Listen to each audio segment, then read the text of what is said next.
Hello, I'm Cindy Bowling. I'm one of the behavior consultants at the Education Service Center, Region 20. I'm here today to share with you my top 10 behavior tips.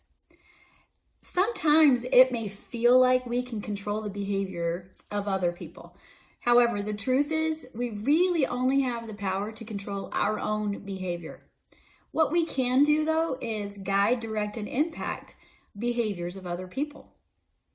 Through teaching, through choosing our actions appropriately, and building those positive relationships with the people around us. So here are my top 10. My number 10, know what you want. First, you have to know what you want. Have a vision for the behaviors that you want the other people around you, whether it be students or your family members. Know what you want. Have a vision. Then you can teach what it looks and sounds like. That leads us to number 9.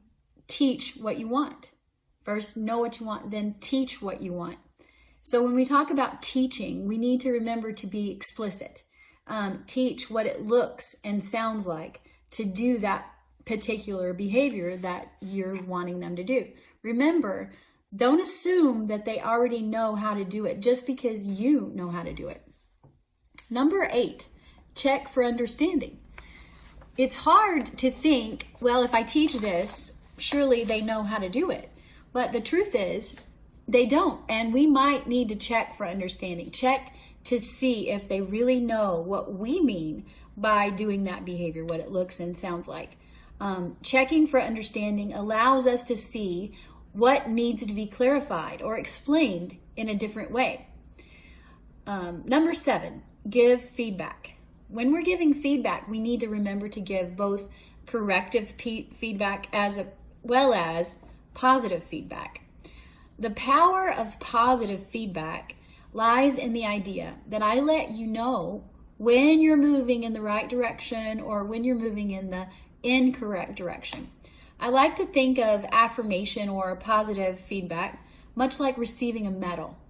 I have successfully completed this task and now I receive the benefit, sort of like goals to gold.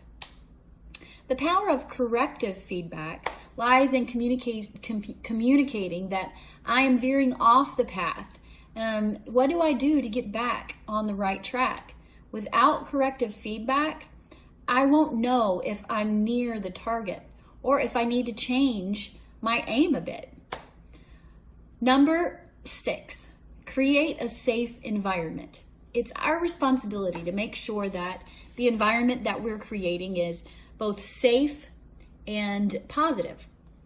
If we don't feel safe in an environment, we will run away from it.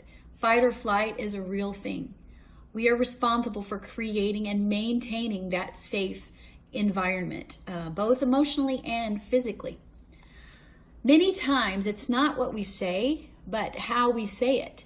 So we need to be aware. Remember that only 10% of our conversation is what we say, the words we're saying. 90% of our communication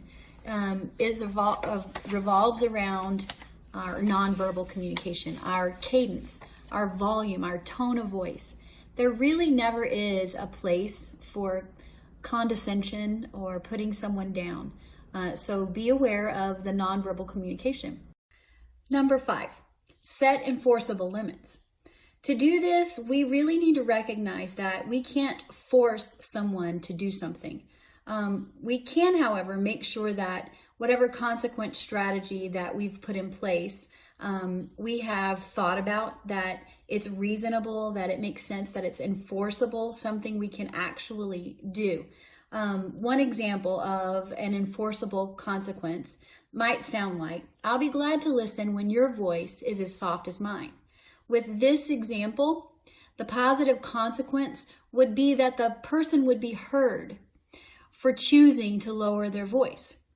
The negative consequence would be that the person would not be heard while choosing to raise their voice. A non-example would sound something like, don't talk to me in that tone of voice. We really don't have the power to control how somebody else says something. Number 4, be consistent. Being consistent takes confidence. In other words, say what you mean and mean what you say. Consistency is a crucial part of building positive relationships, which is number 3 in our countdown. As TV Savage states, consistency is an especially important aspect of developing teacher credibility. Consistency is often misunderstood. Sometimes people think it's mindless application of the rules. However, it's not mindlessly applying rules whenever the teacher feels like it. Rather, it is applying established rules and procedures that are understood by all. That leads us to number 3, build positive relationships. The saying, they won't care how much you know until they know how much you care, is true. In order to build positive relationships, we need to remember to be human, to build motivation and believe in them. Part of building relationships involves being relatable as a real person. When we let ourselves be vulnerable, we show that we can be approachable and accessible. There's a theory called the motivation theory.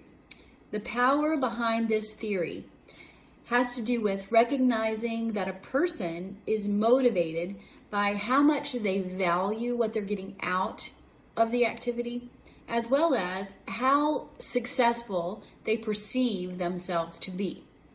That perception is the individual's perception, not our perception. Another important factor in building positive relationships is to remember that we need to give a high ratio of positive interactions. Randy Sprick says it this way: plan to interact at least 3 times more often with each student when he or she is behaving appropriately than when he or she is misbehaving. Or remember a ratio of at least 3 to 1. Also, when problems occur, remind yourself of your vision. Go back to that original vision that you have for your behavior expectations. Number 2, have a plan B or a backup plan, because behavior can be unpredictable. It's good to have that backup plan. Think of aspects that can help build consistency prior to any kind of emergency situation, like build those schedules, have those brain breaks built in. Plan for what to do in those worst case scenarios. Think about that and plan that. Also, consider what to do afterwards, after things don't go so well. When things calm down a bit, think about what could we have done differently and what can we do in the future to prevent this from happening again. Finally, number 1, take care of yourself. If you don't take care of yourself, then you can't take care of others. It's very important that you take care of yourself both mentally and physically. Part of keeping your mind healthy in stressful situations is to remember that it's not personal. The behaviors that other people choose are not about you. So remember, quit taking it personal. Make sure that you have a way to decompress, relax, take breaks when you need them. Just as important as a healthy mind is a healthy body.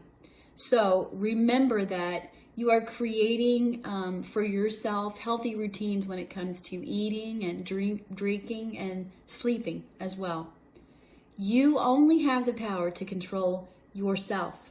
Remember, you can guide, direct, and impact the behaviors of others. Thank you.